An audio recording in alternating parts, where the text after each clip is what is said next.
In dividing rational expressions, we're actually going to multiply by a special form of 1. The idea behind dividing rational expressions isn't necessarily to divide, but to make sure that our denominator in our answer no longer includes a radical or a radical term. So we multiply by a special form of 1 so that when we multiply, the denominators simplify to an expression without a radical. That's the key part with dividing. For example, if we multiply a square root of x times the square root of x, we get x with no radical. Or if we multiply a cube root of x times the cube root of x squared, do notice the powers here, we end up with cube root of x cubed, which the cube root and the cube cancel to also leave us x. In order to get rid of the radicals in the denominators, we need to make sure we're multiplying by that special form of 1 that will get those radicals to cancel. We do have two different situations to be mindful of. The first one is one term in the denominator, and then the second situation is two terms in the denominator. And we will use a different strategy for each of them.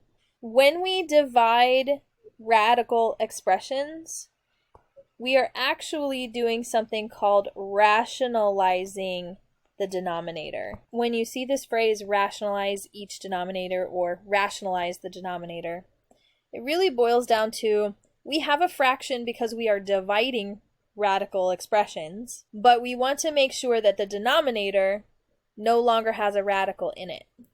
We say rationalize so that the denominator only includes a whole number or variable expression. Actually, I'm going to change that word whole number to rational number because we could have rational numbers, or variable expression with no radicals present at all. Let's do some examples. For one term in the denominator, looking at 1 over square root 3, what special form of 1 can we multiply top and bottom by so that the bottom no longer has a square root in it? If you recall from above, we had square root x times square root x would lead us to square root x squared, and the square root and the square cancel to just give us x. If we multiply by a square root 3 on the bottom, we would get square root 3 times square root 3, root 3 times 3, which is square root 9, which is just 3. But in order to be able to multiply the denominator by square root 3, we have to also multiply the numerator by square root 3. These are expressions, so we can only multiply by special forms of 1, or add and subtract special forms of 0. Multiplying straight across on the top to finish this example, 1 times square root 3, and we're left with square root 3 over 3. Let's try again with 7 over 8 square root 3, 7 divided by 8 square root 3. We need to multiply by another special form of 1, and we want to make sure that we're multiplying by a special form of 1 that won't cause us to put more in our fraction that we need, that we then will need to cancel out, because that'll make our problem longer. Here, I'm not too worried about the 8. The 8's not really hurting anything. It's the square root 3 part that's the problem. And we saw in the previous problem that if we multiply by square root 3, we can get the square root 3 in the original problem to turn into a 3 with the multiplication. So let's try this. Multiplying straight across on top, 7 square root 3. Straight across on the bottom, 8 square root 3 times square root 3. The square root 3 times square root 3 will turn into a 3. 7 root 3 over 8 times 3. 7 root 3 over 24. Cannot cancel anything, so I'm going to leave that for my answer. I'll leave the next one for you to try on your own. AB divided by square root b to the 5th. See if you can come up with an answer, and then you can check your work against the OneNote. Let's look at cube roots and how they would change. Cube roots are a little different, but we also saw above that if we had a cube root of x and we multiplied it by a cube root of x squared, and I'm going to highlight that square, that we get enough x's underneath that cube root in order to cancel the cube root and the cube. So we're going to look at doing that here in these problems. And I will do this first one, and we'll do the last one together because it's pretty complicated, especially with a fifth root there. And I'll leave the middle one for you to try on your own. 1 over cube root 3. Again, multiplying by a special form of 1, similar to what we already saw, cube root of 3, but I don't want just 1 3 because that will only give me 2 3's underneath a cube root. So I want to make sure I multiply by 3 squared, or if you want to put the 9 there, that's fine too. Cube root of 3 times cube root of 3 squared will get us enough 3's underneath that radical. Cube root 3 squared on top to make it a special form of 1. And then straight across multiply 1 cube root 3 times cube root of 3 squared, and then cube root of 3 times cube root of 3 squared. This simplifies to 3. Cube root 3 squared over 3. To see that done out long ways, cube root of 3, cube root of 3 squared. We would put them together using the product rule.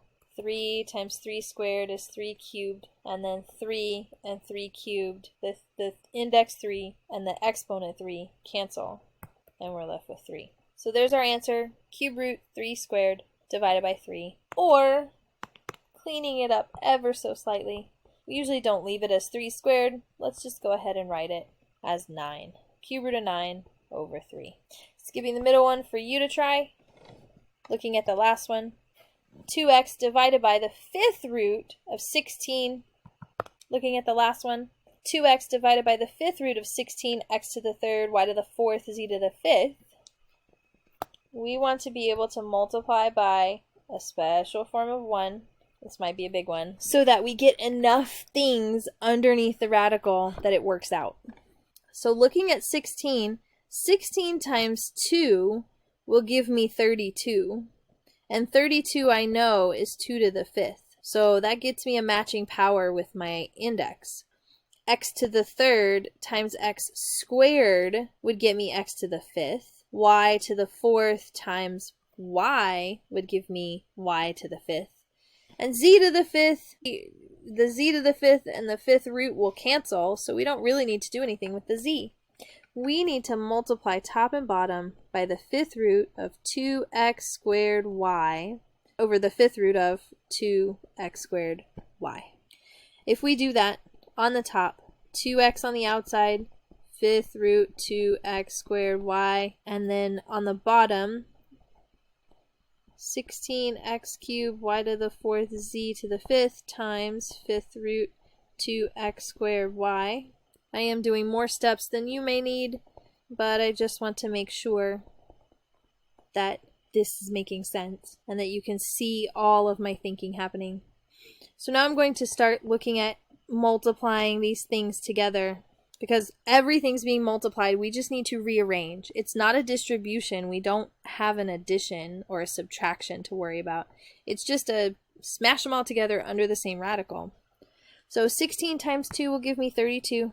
X cubed times x squared is x to the fifth.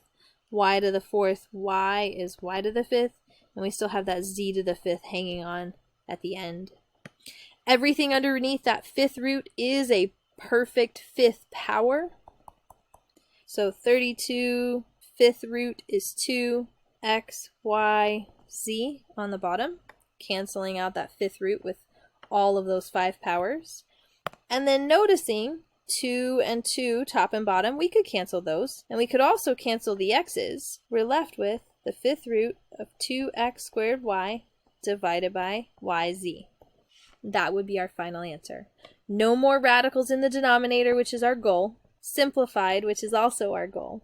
And we did all this by multiplying by a special form of 1 so that everything underneath the radical in the denominator will cancel.